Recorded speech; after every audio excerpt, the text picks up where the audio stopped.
Dagestani privilege is a term that a lot of MMA fans kind of throw around, something that's brought up a lot in the MMA fan base. If you guys aren't familiar with Dagestani privilege, it essentially means that fighters from Dagestan and Russia in general get preferential treatment compared to other UFC fighters, from the UFC and from Dana White. In this video, I'm going to be doing a breakdown on whether or not Dagestani privilege is real. So talking about a bunch of different potential examples and really kind of getting to the bottom of this topic. I'm going to be going in chronological order, so just different examples that get thrown out there of Dagestani privilege. And the first one that comes to mind for me, the earliest I've kind of, remember hearing this term thrown around was Islam Makhachev. I think when he was booked to fight Charles Oliveira, a lot of fans believed that the title shot was undeserved. Should a win over Bobby Green get you that title fight? So let's actually break down pretty much Islam's entire UFC career here and see if there's some truth to this Dagestani privilege.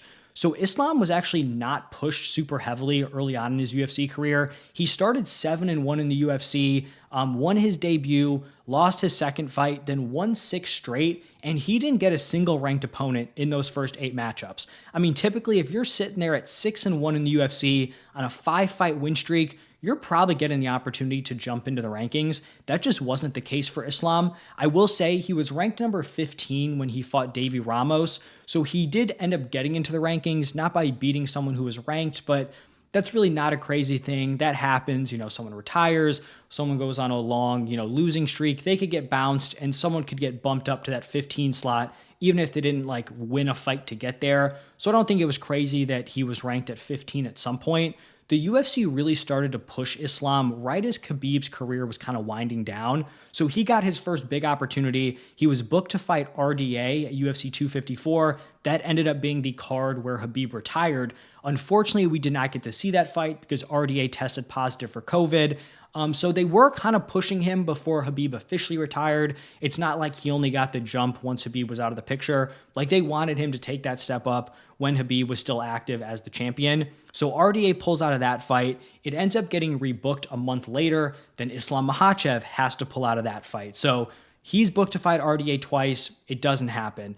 Islam, now ranked number 14, ends up fighting Drew Dober next, who was unranked. He gets a round 3 submission win. And then Islam Makhachev gets bumped up to number 9. That's somewhat questionable, right? Typically in the rankings, you're not getting bumped up, especially 5 spots, unless you're actually replacing someone in the rankings. So you're fighting ahead, you're getting a win, you're kind of taking their spot.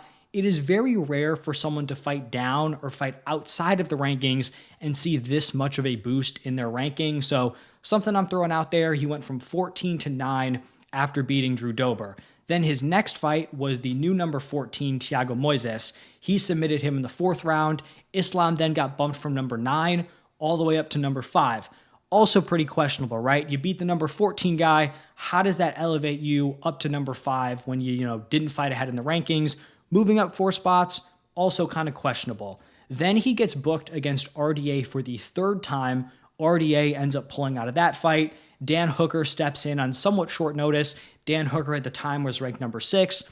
Islam submits him in the 1st round. So keep in mind, this is Islam number 5, Dan Hooker number 6.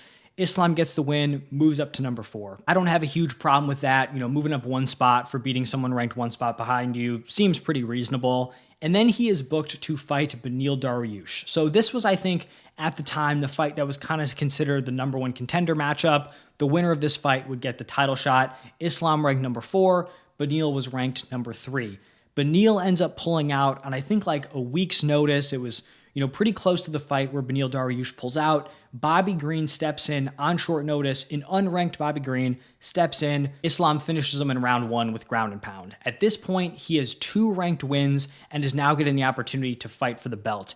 We have to remember, though, he was booked to fight RDA twice, someone who was the former lightweight champion, someone who, had been a real player in this weight class. He was booked to fight him 3 times. RDA pulled out twice. Islam pulled out once. He was supposed to fight Beneil Dariush. He pulls out. At this point, Islam is on a 10-fight win streak.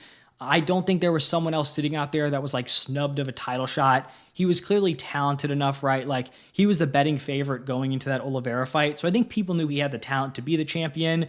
I don't think him actually getting the title shot was all that sketchy. The one thing that I do think is weird is the ranking bumps. It doesn't make sense to me to get skyrocketed up the rankings, after beating guys who were not ranked ahead of you or were outside the rankings. Like, it doesn't make sense for me for Islam to be ranked number 14 to beat Drew Dober and Thiago Moises, and all of a sudden he's bumped up to number 5. Like, that part of it is odd. The idea of him actually getting the title shot, I don't think was all that crazy. So now moving into the next example we have of potential Dagestani privilege, we have Abus Magomedov. This one, in my opinion, was pretty egregious. So Abus debuted in the UFC on September 3rd, 2022. He had a 19-second knockout win over Dustin Stoltzfus. Very impressive performance, quick finish, kind of put the division on notice.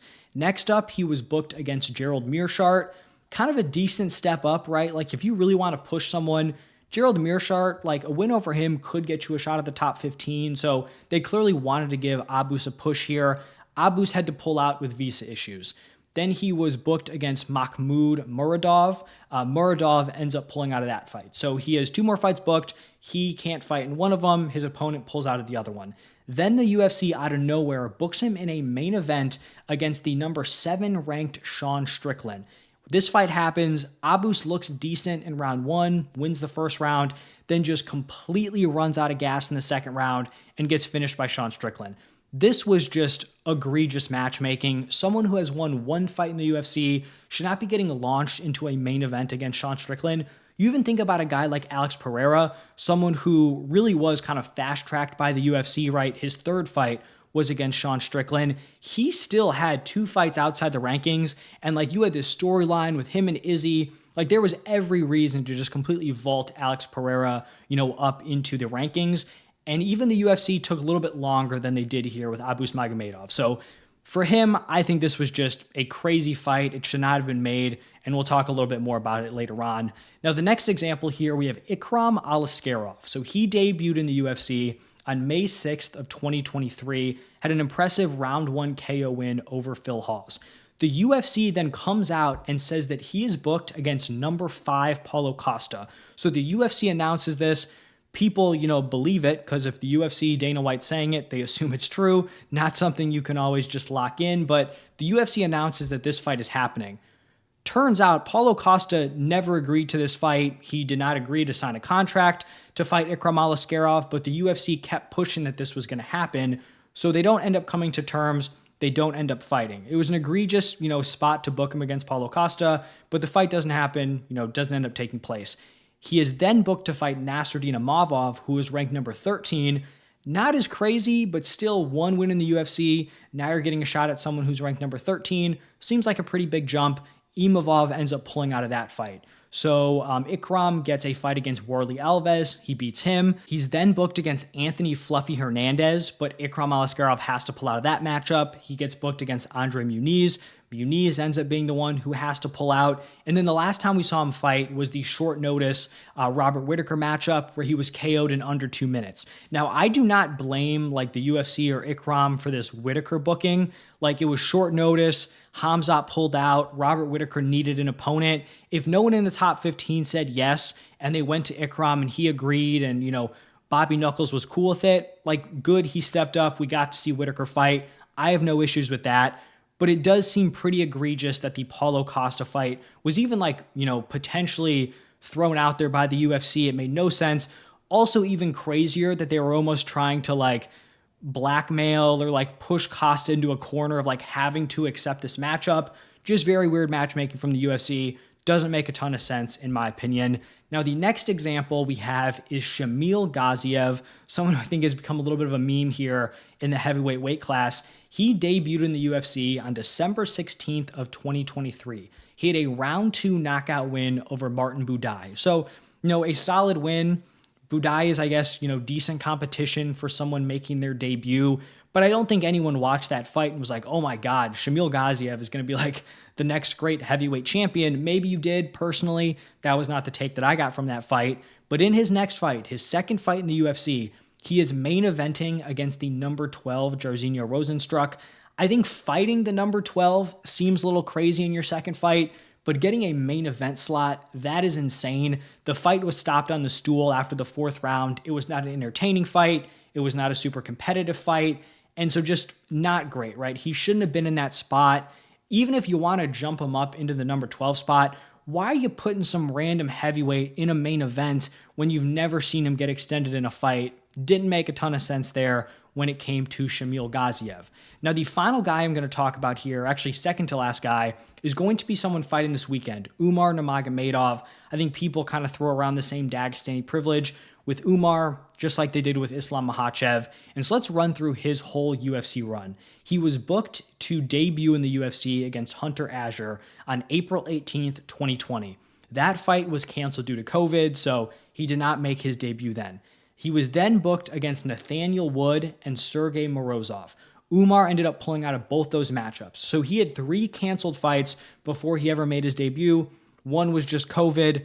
The second 2 were Umar, had to pull out of those matchups. I will also say Nathaniel Wood, that was a legit test for his debut. We didn't get to see that fight. He ends up getting rebooked against Morozov and submits him in the second round. Then he has a round 1 submission win over Brian Kelleher. He's booked against Jack Shore. And then this one ended up just getting scrapped by the UFC. Kind of odd, apparently neither fighter pulled out. The UFC just didn't want it to happen. Jack Shore, another dude who was highly regarded as a prospect in the bantamweight division.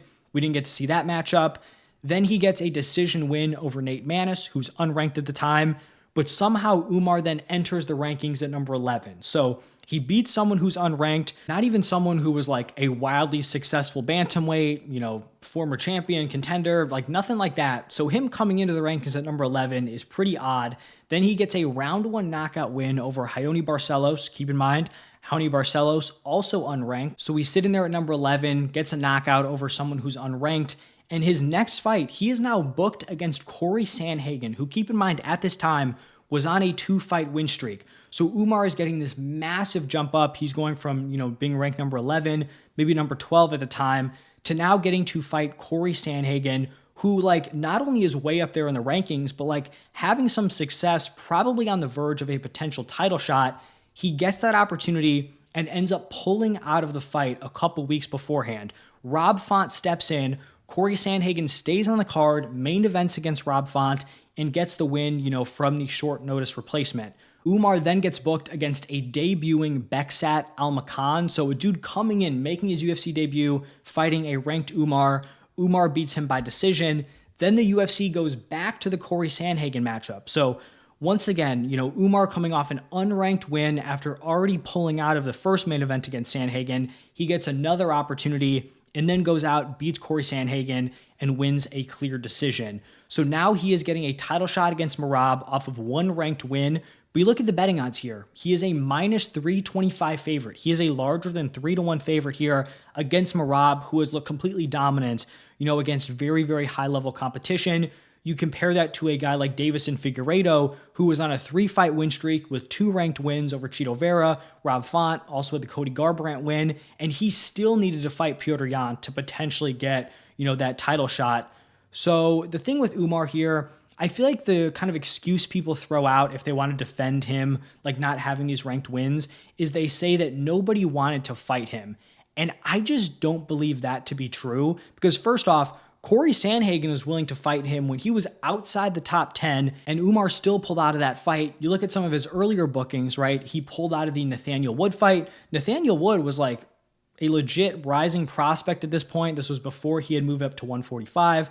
Umar pulled out of that matchup. With the Jack Shore fight, both these dudes were undefeated prospects. Jack Shore was willing to put his O on the line to fight Umar. So I don't think we have just a ton of evidence that all these dudes were turning down matchups against him.